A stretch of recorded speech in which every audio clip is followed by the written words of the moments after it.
नमस्कार बच्चों, आप देख रहे हैं राजस्थान एग्जाम्स पाठशाला। और आज के इस स्पेशल डीप डाइव क्लास में हम एक ऐसे टॉपिक पर चर्चा करने वाले हैं जो आपके एग्जाम के नज़रिए से बेहद महत्वपूर्ण है। और आज हमारे पास एक बेहद डिटेल्ड स्लाइड डेक है। समझ लीजिए, पूरा का पूरा निचोड़ है राजस्थान के वन संरक्षण का। इसमें इतिहास, नए आंकड़े, ISFR की रिपोर्ट, सब कुछ शामिल है। बच्चों, आज हमारा मिशन सिर्फ इन आंकड़ों को रटना नहीं है, हम इन तथ्यों के पीछे की कहानी और लॉजिक समझेंगे। तो चलिए इसे थोड़ा डिटेल में समझते हैं। सबसे पहले बात करते हैं इतिहास की। अगर हम पुराने रिकॉर्ड्स देखें तो 1901 का साल एक बहुत बड़ा माइलस्टोन नजर आता है। हाँ, 1901 में टोंक रियासत ने सबसे पहले शिकार पर प्रतिबंध यानी हंटिंग बैन लगाया था। बच्चों, इस पॉइंट को अंडरलाइन कर लीजिए। एग्जाम में डायरेक्ट सवाल आता है कि शिकार पर रोक लगाने वाली पहली रियासत कौन सी थी? जवाब है टोंक। अब देखिए, उस जमाने में शिकार तो राजवाड़ों का सबसे बड़ा शौक और रुतबे का प्रतीक हुआ करता था। अचानक से उस पर रोक लगाना एक काफी बड़ा कदम लगता है ना? देखिए, इसे हमें उस दौर के संदर्भ में समझना होगा। 1901 में लगाया गया ये प्रतिबंध किसी आधुनिक एनवायरमेंटलिस्ट सोच का नतीजा नहीं था। दरअसल उस समय के शासकों ने महसूस किया कि अंधाधुंध शिकार की वजह से जानवर तेजी से खत्म हो रहे हैं, और उन्होंने ये बैन आम जनता पर लगाया ताकि राजा महाराजाओं और उनके खास मेहमानों के लिए हंटिंग रिजर्व्स बचे रहें। अच्छा, मतलब आम लोग शिकार नहीं कर सकते थे, सिर्फ शाही परिवार के लिए रिजर्व कर दिया गया था। एग्जैक्टली। नियत चाहे जो भी रही हो, इसने एक ऐसी व्यवस्था को जन्म जरूर दिया जहां जमीन के कुछ हिस्सों को ह्यूमन इंटरफेरेंस से बचाकर रखा जाने लगा। एक तरह से अनजाने में ही सही, कॉन्जर्वेशन की नींव पड़ गई। ध्यान से समझिए बच्चों, ये फाउंडेशन थी। इसके बाद 1935 में एक और बड़ा मोड़ आता है। अलवर ऐसी पहली रियासत बनी जिसने प्रॉपर एक वन अधिनियम यानी फॉरेस्ट एक्ट बनाया। ये भी एक मेजर एग्जाम पॉइंट है। और लगभग उसी दौर में जोधपुर रियासत ने भी वन संरक्षण के पहले नियम लागू किए। ये वैसा ही था जैसे किसी प्राइवेट हंटिंग ग्राउंड को धीरे धीरे कानूनी दायरे में लाया जा रहा हो। और इस दौर की यही कोशिशें आज़ादी के बाद प्रॉपर इंस्टीट्यूशनल रूप लेने लगी। 1950 में राजस्थान वन विभाग की स्थापना हुई, जिसका मुख्यालय यानी हेडक्वार्टर जयपुर में बनाया गया। ये नए बन रहे राज्य के लिए एक बहुत बड़ा पॉलिसी शिफ्ट था। और फिर केंद्र सरकार की एंट्री होती है। 1951 के नेशनल फॉरेस्ट एक्ट की रूपरेखा आई, जिसके आधार पर 1953 में राजस्थान ने अपना खुद का वन अधिनियम लागू किया। इन सभी कदमों का मकसद एक बिखरी हुई रियासती व्यवस्था को एक सिंगल यूनिफाइड सिस्टम में बदलना था। लेकिन यहाँ एक पॉलिसी आती है 1952 की, पहली नेशनल फॉरेस्ट पॉलिसी, जो एक ऐसी शर्त रखती है जो थोड़ी अव्यवहारिक लगती है।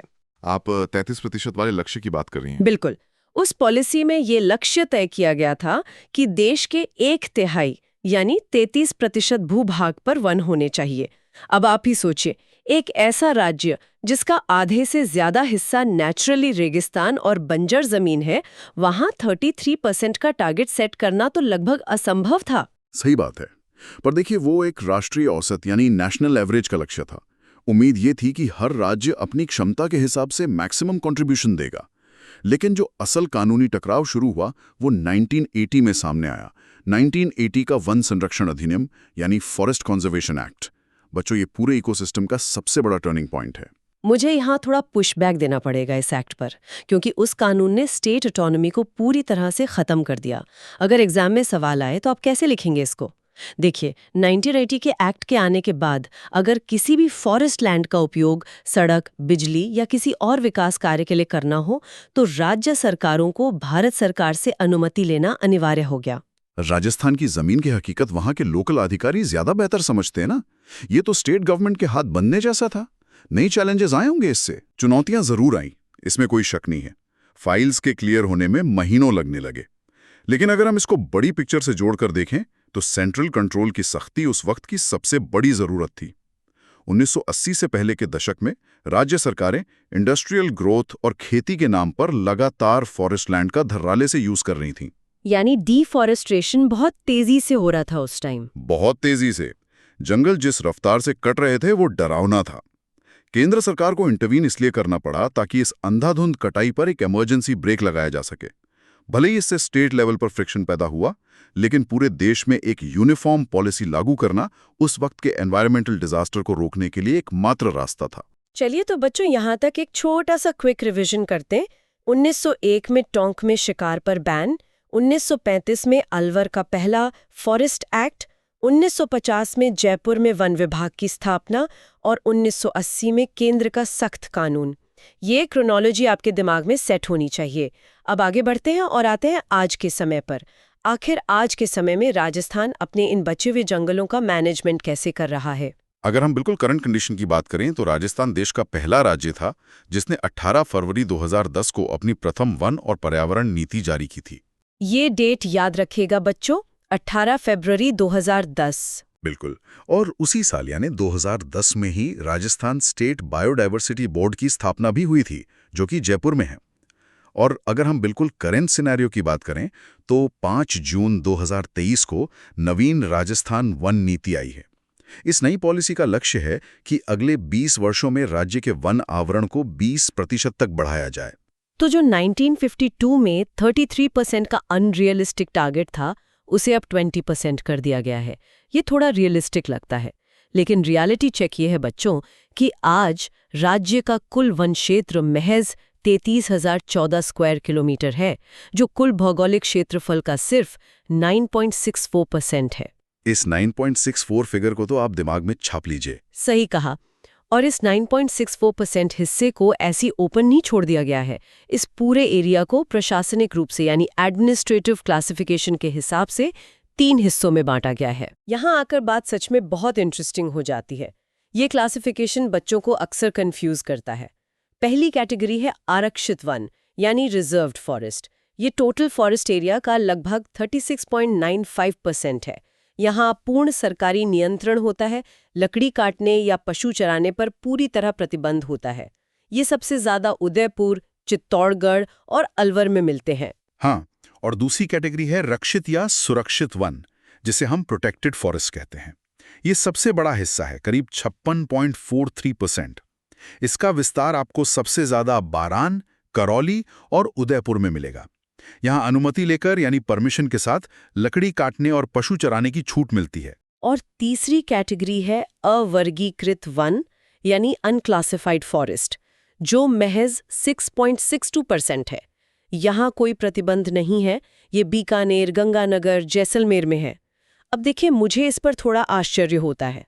आमतौर पर जब हम प्रोटेक्टेड शब्द सुनते हैं तो लगता है कि वहाँ सबसे ज्यादा सख्ती होगी, लेकिन यहाँ रिजर्व्ड में पूर्ण प्रतिबंध है, जबकि प्रोटेक्टेड क्षेत्र जो कि 56% से ज्यादा है, वहाँ परमिशन के साथ छूट है।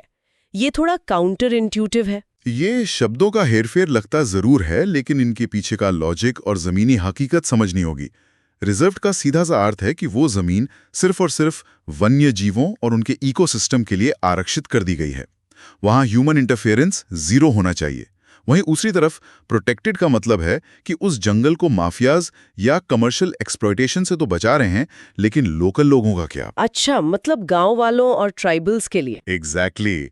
राजस्थान में लाखों बंजारे, गदरिये और आम गांव वाले अपने पशुओं के चारा और चूल्हा जलाने वाली लकड़ी के लिए इन्हीं जंगलों पर निर्भर हैं।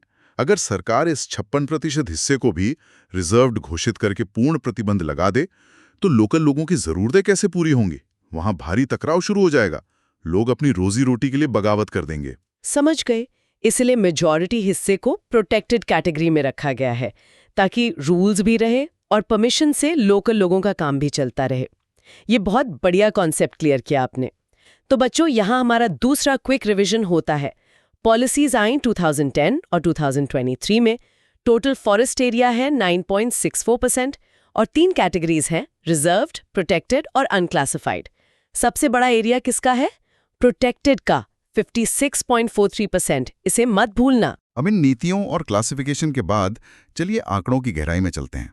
जमीन पर असल में क्या बदलाव आ रहा है, इसके लिए हमें ISFR 2023 की रिपोर्ट देखनी होगी। हाँ, भारतीय वन सर्वेक्षण देहरादून की रिपोर्ट। ये ISFR की 18वीं रिपोर्ट है जो हर 2 साल में आती है, और इसमें राजस्थान रिकॉर्डेड फॉरेस्ट एरिया में 15वें स्थान पर है देश में। अगर हम डिस्ट्रिक्ट वाइज देखें बच्चों, तो क्षेत्रफल के हिसाब से सबसे ज्यादा वन उदयपुर, बारां और करौली में है। लेकिन अगर हम प्रतिशत यानी परसेंटेज की बात करें तो उसमें प्रतापगढ़ टॉप पर है, जहां उसके टोटल एरिया का 37.46% हिस्सा जंगल है। लेकिन इस लिस्ट में एक जिला ऐसा है जिसका हाल वाकई में चिंताजनक है, और वो है चूरू। ये एग्जाम के लिए सबसे महत्वपूर्ण पॉइंट है। चूरू जिला क्षेत्रफल और प्रतिशत दोनों में सबसे आखिरी स्थान पर है, सिर्फ 0.57%, 1% से भी कम जंगल। आखिर एक ही राज्य में इतना बड़ा फर्क क्यों? उदयपुर और प्रतापगढ़ इतने आगे और चूरू एकदम जीरो के पास, ऐसा क्यों? इसका मुख्य कारण ज्योग्राफी और क्लाइमेट का एक्सट्रीम होना है। चूरू का आंकड़ा उसकी हार्श रियलिटी को दर्शाता है। एक तो वहां कोई बड़ी बारहमासी नदी नहीं है, दूसरा वहां मिट्टी के नीचे कैल्शियम की एक हार्ड पैन यानी बेहद सख्त परत होती है, जिसे शायद कंकड़पान भी कहते हैं ज्योग्राफी में।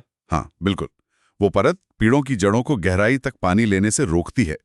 ऊपर से अत्यधिक गर्मी और खिसकते हुए रेत के टीले किसी भी ग्रीन कवर को पनपने ही नहीं देते। वहीं प्रतापगढ़ और उदयपुर अरावली की पहाड़ियों और बेहतर बारिश का फायदा उठाते हैं। तो बेसिकली ज्योग्राफी ही डेस्टिनी बन गई है वहां। अब यहाँ एक टेक्निकल टर्म है जो ISFR रिपोर्ट यूज करती है, इसको ध्यान से सुनिएगा। एक है वनावरण यानी फॉरेस्ट कवर, और दूसरा है वृक्षावरण यानी ट्री कवर। दोनों अलग हैं।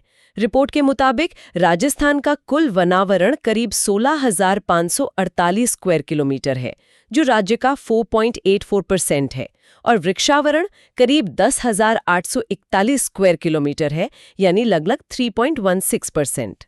इसका फर्क ऐसे समझ लीजिए जैसे फॉरेस्ट कवर किसी शहर में एक बड़ा सा डेडिकेटेड पार्क या जंगल का हिस्सा है।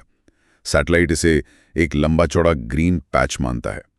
वहीं ट्री कवर का मतलब है आपके घर के बाहर के पेड़, हाईवे के किनारे लगी हुई लाइंस या खेतों के बीच के छोटे पुट पेड़, जो प्रॉपर जंगल नहीं है पर वहां पेड़ मौजूद हैं। अच्छा, तो अगर इन दोनों को मिला लें तो हमारा पर कैपिटा फॉरेस्ट या ट्री कवर कितना आता है? बच्चों, ये सुनकर आप दंग रह जाएंगे। सिर्फ 0.037 हेक्टेयर पर पर्सन।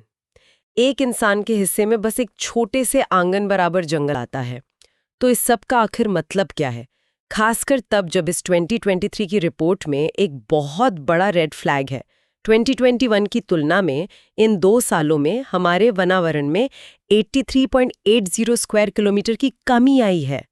चूरू, सीकर, बाड़मेर में थोड़ी वृद्धि हुई, पर बरान और प्रतापगढ़ में तेजी से कमी आई है। ये एक बहुत जरूरी सवाल खड़ा करता है। नई पॉलिसी 20% कवर का लक्ष्य रखती है, लेकिन रियलिटी में हम 84 स्क्वायर किलोमीटर जंगल खो चुके हैं। ये दिखाता है कि पॉलिसीज बनाना आसान है, लेकिन ग्राउंड इम्प्लीमेंटेशन में बहुत कमियां हैं। लगातार हो रहे हैं डेवलपमेंट, हाईवे प्रोजेक्ट्स, माइनिंग और जलवायु परिवर्तन के चलते फॉरेस्ट कवर घटा है। एक डेजर्ट स्टेट में जहां ऑलरेडी पानी की कमी है, वहां हर 1 स्क्वायर किलोमीटर का जंगल बेहद कीमती होता है। बिल्कुल, और जब हम इन जंगलों की कीमत की बात करते हैं तो एक बड़ा साइंटिफिक पॉइंट सामने आता है, कार्बन स्टॉक। आजकल ग्लोबल वार्मिंग का दौर है, इसलिए टर्मिनोलॉजी एग्जाम में पूछी जा सकती है। राजस्थान का कार्बन स्टॉक 110.77 मिलियन टन है, जो पूरे देश का 1.54% है। सर, इस कार्बन स्टॉक का कॉन्सेप्ट थोड़ा आसान भाषा में समझाइए बच्चों को। देखिए, कार्बन स्टॉक को आप नेचर का फिक्स डिपॉजिट मान लीजिए। Fix deposit? अच्छा, हाँ, पेड़ क्या करते हैं? वो हवा से कार्बन डाइऑक्साइड अब्सॉर्ब करते हैं और उसे अपनी लकड़ी, पत्तों और मिट्टी में लॉक कर देते हैं। जब तक जंगल खड़ा है, वो कार्बन एटमॉस्फेयर में नहीं जाएगा, यानी ग्लोबल वार्मिंग रुकी रहेगी। लेकिन जैसे हम पेड़ काटते हैं, वो फिक्स डिपॉजिट टूट जाता है और सारी गैस वापस हवा में फैल जाती है। ये तो बहुत खतरनाक है। एक और आंकड़ा है जो मुझे थोड़ा आश्चर्यचकित करता है। देखिए बच्चों, अभी हमने पढ़ा कि क्षेत्रफल में सबसे बड़ा वन क्षेत्र उदयपुर में है, लेकिन डेटा कहता है कि सबसे अत्यधिक सघन वन यानी वेरी डेंस फॉरेस्ट अलवर जिले में है, जबकि उदयपुर में सबसे ज्यादा खुले वन यानी ओपन फॉरेस्ट्स हैं। ऐसा क्यों? जमीन उदयपुर में ज्यादा पर डेंस जंगल अलवर में? इस डिफरेंस को समझने के लिए कैनोपी डेंसिटी का कॉन्सेप्ट क्लियर करना होगा। कैनोपी डेंसिटी मतलब पेड़ों की छतारी कितनी घनी है। उदयपुर एक पथरीला और पहाड़ी इलाका है। वहां जंगल बहुत बड़े एरिया में फैला तो है, लेकिन पहाड़ों के ढलान की वजह से पेड़ दूर दूर उगते हैं। सूरज की रोशनी सीधे जमीन तक आती है, इसलिए वो ओपन फॉरेस्ट कहलाता है। और अलवर में? अलवर में, जहां सरिस्का रिजर्व का एरिया है, वहां भले ही टोटल एरिया कम हो, पर पेड़ एकदम आपस में सटे हुए हैं। उनकी कैनपीज आपस में लॉक हो जाती हैं और नीचे अंधेरा रहता है, इसलिए एरिया कम होने के बावजूद वो वेरी डेंस फॉरेस्ट की कैटेगरी में आते हैं। बहुत ही शानदार तरीके से आपने कॉन्सेप्ट क्लियर किया। बच्चों, आशा करती हूँ आप नोट्स बना रहे होंगे। अब आते हैं एक और बहुत इंपॉर्टेंट क्लासिफिकेशन पर, चैंपियन एंड सेथ वर्गीकरण। इसके अनुसार राजस्थान में मुख्यतः 2 प्रकार के वन पाए जाते हैं। पहला, उष्णकटिबंधीय शुष्क पर्णपाती, जिसे ट्रॉपिकल ड्राई डिसिड्यूअस कहते हैं, और दूसरा उष्णकटिबंधीय कांटेदार यानी ट्रॉपिकल थॉर्न। इन्हें 20 भागों में बांटा गया है, पर सबसे बड़ा हिस्सा उत्तरी शुष्क मिश्रित पर्णपाती वन का है। पर्णपाती या डिसिड्यूस वन क्या होते हैं, ये समझना बहुत जरूरी है। राजस्थान के शुष्क माहौल में पेड़ अपने सर्वाइवल के लिए गर्मियां आते ही अपने पत्ते पूरी तरह गिरा देते हैं, ताकि पानी बचा सके, ट्रांसपिरेशन रुक जाए। एग्जैक्टली। अगर पत्ते रहेंगे तो सारा मॉइस्चर उड़ जाएगा और पेड़ मर जाएगा। ये नेचर का अपना डिफेंस मैकेनिज्म है। और जो कांटेदार वन है, उन्होंने पत्तों को कांटों में बदल लिया है ताकि जानवर उन्हें ना खा सकें और पानी का लॉस 0 हो। कमाल का एडेप्टेशन है नेचर का। तो बच्चों, आज की इस डीप डाइव क्लास का एक छोटा सा निचोड़ निकालते हैं। हमने देखा कि 1901 में रियासतों की शिकार प्रतिबंध से लेकर आज 2023 की ISFR रिपोर्ट और 110 मिलियन टन कार्बन स्टॉक तक का सफर कैसा रहा। हमने प्रोटेक्टेड और रिजर्व्ड का अंतर समझा, और हमने देखा कि कैसे एक स्टेट अपने एनवायरनमेंट को बैलेंस करने की कोशिश कर रहा है। आज के स्लाइड डेक नोट्स सच में बहुत महत्वपूर्ण जानकारी से भरे थे। इस प्रोवोकेटिव थॉट के साथ आज के इस विश्लेषण को हम यहीं समाप्त करते हैं। अगर एग्जाम में यहाँ से सवाल आया तो मैं गारंटी देती हूँ कि आपका एक भी नंबर नहीं कटेगा। अगर आपको ये क्लास पसंद आई हो तो चैनल राजस्थान एग्जाम पाठशाला को सब्सक्राइब जरूर करिए। अगली क्लास में फिर मिलेंगे, तब तक के लिए पढ़ते रहिए और आगे बढ़ते रहिए। नमस्कार।